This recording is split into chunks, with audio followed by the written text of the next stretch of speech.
Hello everyone, and welcome to the channel where we share the most amazing stories of innovation, ambition, and success. Stories that teach you powerful lessons and help you improve your English in a natural and engaging way. Today, I am going to tell you a story about a man who looked at the internet in its earliest days and saw something that very few people could see. A man who left a safe, well-paid job to chase a wild and crazy dream. A man who started a tiny business in his garage selling books because books were small, simple, and easy to ship.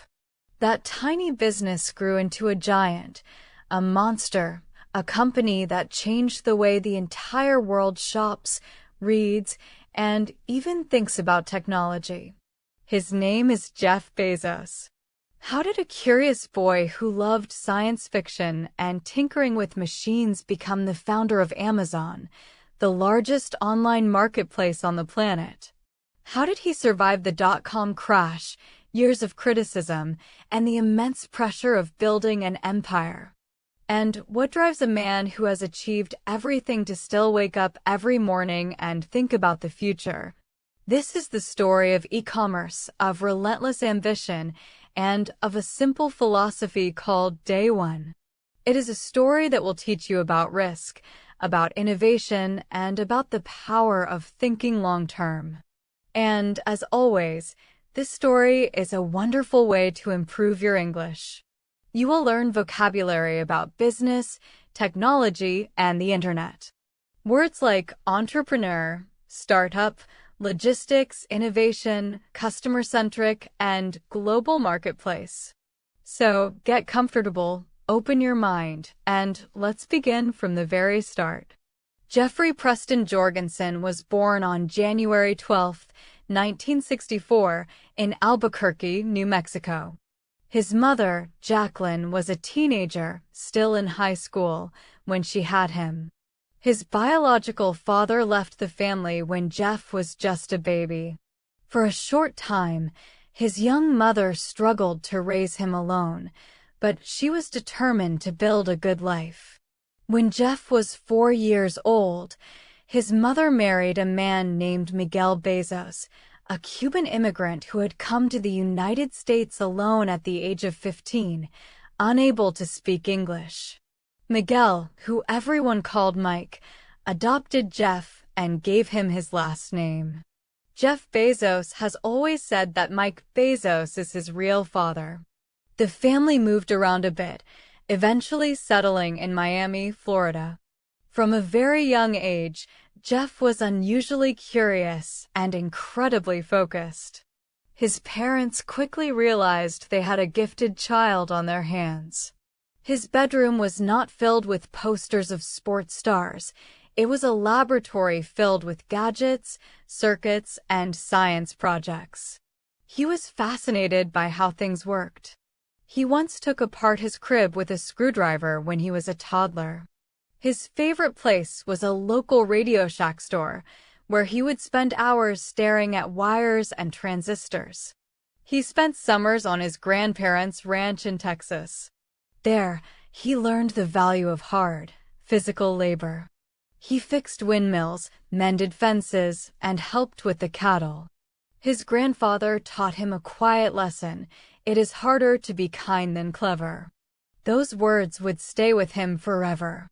At school, Jeff was brilliant.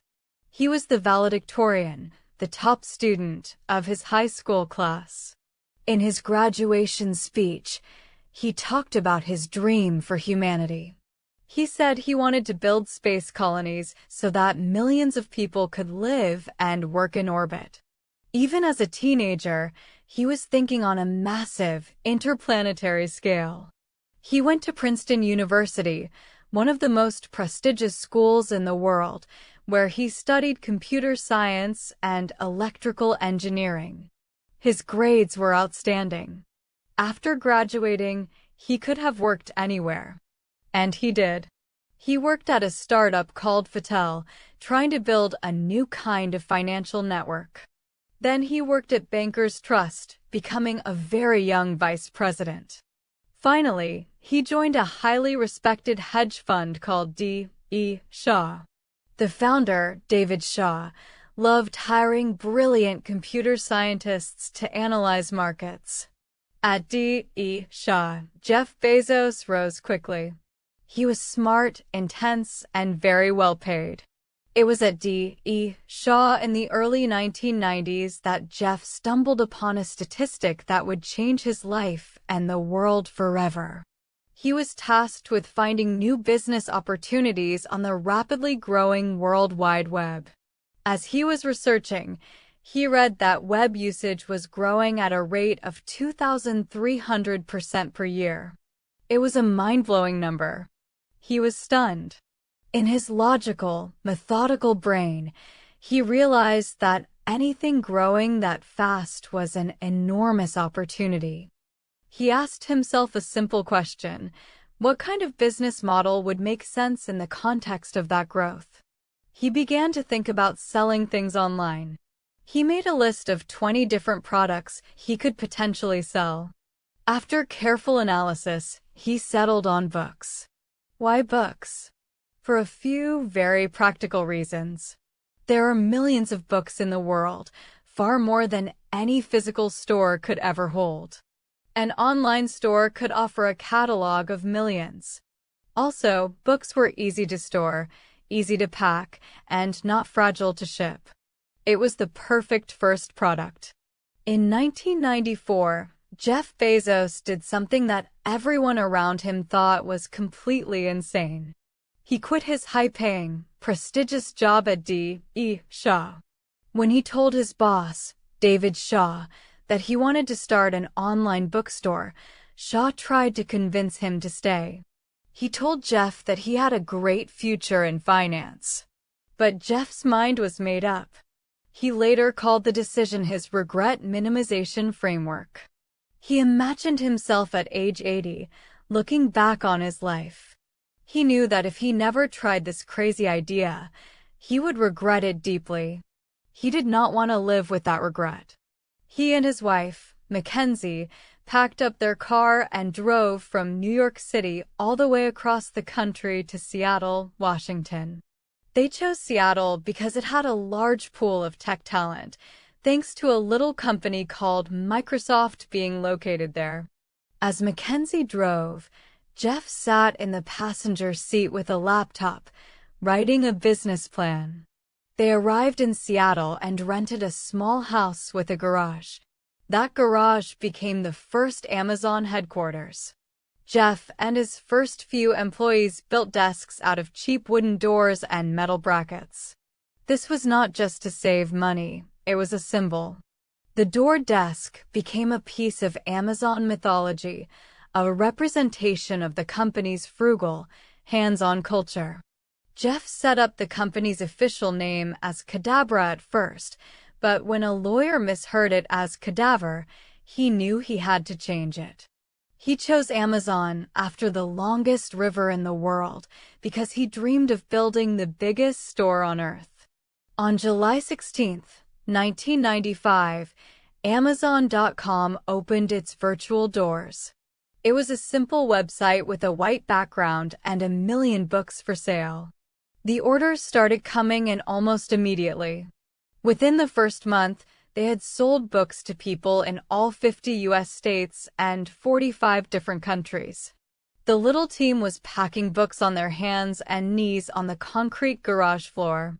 One day, an employee suggested to Jeff that they should get packing tables to save their backs.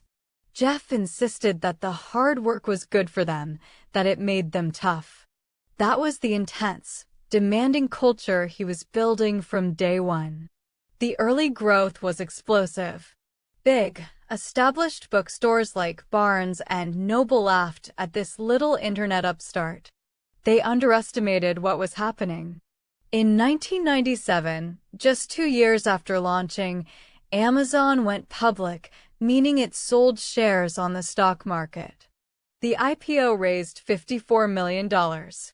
Jeff Bezos was now a paper billionaire. But the company was not actually profitable. It was investing every single dollar of revenue back into growth, building massive distribution centers, warehouses the size of small towns, hiring thousands of people. Jeff had a long-term vision. He did not care about making a profit in the next quarter. He cared about dominating the future. He told his shareholders this directly. He famously wrote in a letter, "It's all about the long term." This infuriated Wall Street analysts. They called Amazon Amazon.bomb, predicting it would explode and fail. Then came the year 2000. The dot-com bubble burst. The stock market crashed. Hundreds of internet companies disappeared overnight. Amazon's stock price collapsed by over 90%. From over $100 a share, it fell to just $6. Everyone said Amazon was finished. Jeff Bezos was called a fraud and a fool. But he did not panic. He looked at the internal data. He saw that the number of customers and sales was still growing. He knew the fundamentals were sound. So, he kept building. And Amazon did not just survive, it began to transform. Jeff made a decision that would change the company forever. Instead of just selling books, Amazon would sell everything. Electronics, toys, clothes, kitchen appliances, anything you could think of. It would become the everything store. He then made another radical move. He opened up Amazon's platform to third-party sellers. Now, any small business or individual could sell their products on Amazon's website. This turned Amazon from a store into a marketplace, the world's biggest bazaar. But Jeff's most brilliant and most hated innovation was yet to come. In 2005, he launched a program called Amazon Prime. For a yearly fee of $79, customers could get unlimited 2-day shipping on millions of items.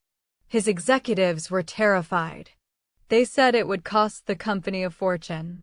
Jeff told them to do the math again. He had the guts to go ahead. And it worked beautifully. Prime changed customer behavior. Once people paid for the subscription, they bought everything from Amazon. Loyalty exploded. The psychology of free shipping was irresistible.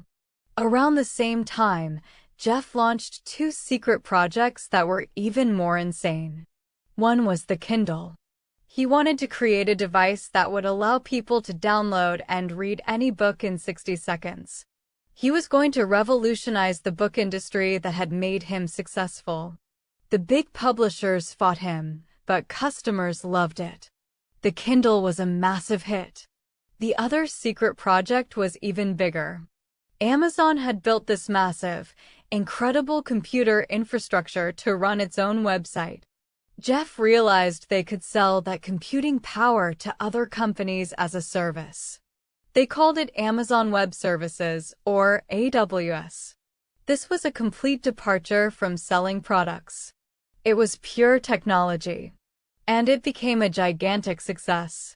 Today, a huge portion of the internet runs on AWS, from Netflix to the US government. It generates billions of dollars in profit. Jeff Bezos was no longer just a retailer. He was a tech titan. He never stopped thinking about the future. With his personal wealth, he founded a space company called Blue Origin. Remember his high school graduation speech about space colonies? That was a lifelong dream. Blue Origin builds reusable rockets to make space travel cheaper, so future generations can live and work in space. He bought the Washington Post newspaper, not to make money, but because he believed in a strong, independent press. He became one of the most powerful men on the planet, his face on magazine covers, his name spoken with a mix of awe and criticism. His personal life was also in the spotlight. His marriage to Mackenzie, the woman who drove across the country with him, ended in divorce after 25 years. The divorce settlement was the largest in history, making Mackenzie one of the wealthiest women in the world, a fortune she has actively been giving away to charity. Jeff remained dedicated to Amazon, his space dreams, and his unique way of thinking. His leadership style is legendary. He is known for his booming laugh and his terrifying intelligence. He hates PowerPoint presentations. Instead, meetings start with silent reading of a 6-page memo, a narrative story that forces deep thinking. He demands the highest standards. He wants the company to always act like a startup, a hungry, desperate organization. He calls this the day one mentality. He says, day two is stasis, followed by irrelevance, followed by excruciating, painful decline, followed by death. And that is why it is always day one. He banned the phrase, "we just don't have the resources," because he believed resourcefulness was more important than resources. In 2021, Jeff Bezos stepped down as the CEO of Amazon to focus his energy on Blue Origin and other projects. He had built an empire out of a garage. The man who sold books online is now a central figure in the story of the internet itself. Amazon has changed how we live, and Jeff Bezos has become a symbol of relentless ambition and the power of one person to see the future differently. Now, what can we learn from the extraordinary life of Jeff Bezos? First, take the big risk. Jeff left a comfortable, stable career to chase a wild internet dream. He chose to live without the regret of not trying. Most people play it safe, but the greatest achievements often require you to step off the edge of certainty. You are learning English. It might feel like a risk to speak, to make mistakes. But you must take that risk. The regret of not trying will be far greater. Second, obsess over your customers. Jeff Bezos built Amazon from the customer backwards. He did not ask what his competitors were doing. He asked what the customer wanted: lower prices, more selection, faster delivery. He built everything around that. In your life, whether in your career or your relationships, focus on serving others, and success will often follow. Third, think long-term. The financial world laughed at Jeff for years because he did not chase short-term profits. He was building for the future. He was willing to be misunderstood for a very long time. Your goals, especially learning a new language, are a long-term game. Do not be discouraged by slow progress today. Plant seeds for a forest you may not sit in the shade of for a long time. Fourth, embrace failure as a necessary part of innovation. Amazon has had massive failures. The Fire Phone was a disaster that lost billions of dollars. Jeff has said that if you are not failing, you are not innovating enough. Failure is a teacher. It is the price of pushing the boundaries. Do not be afraid of mistakes. They are proof that you are trying. Fifth, make a decision with the end in mind. The regret minimization framework is a powerful tool. When you are facing a hard choice, project yourself into the future. Imagine you are 80 years old. What decision will you wish you had made? Let that guide you. You will rarely regret being bold. And finally, maintain a day one mentality. Never get comfortable. Never feel like you have arrived. The moment you think you are an expert and stop being a student is the moment decline begins. Stay hungry. Stay curious. Every morning when you wake up, treat it as a new beginning, a fresh start to learn, to grow, and to build. Jeff Bezos once said, "I knew that if I failed, I wouldn't regret that, but I knew the one thing I might regret is not trying." And he also said, "We are stubborn on vision. We are flexible on details." You right now are building yourself. Every word of English you learn is a new door opening. You are investing in your future. You are thinking long-term. So do not worry about the small mistakes. Do not let the fear of looking stupid stop you from speaking. Be bold. Be stubborn on your vision of becoming a confident English speaker, but flexible in how you get there. And always, always stay on day one. Thank you for listening to this story. If it inspired you to dream big and work hard, please hit the like button and subscribe to the channel. Share this with a friend who has an entrepreneurial spirit. And let me know in the comments, if you could build an online store for one thing, what would it be? I read every comment. Until next time, keep innovating, keep risking, and remember that the next big thing might just be starting in a garage. Bye for now.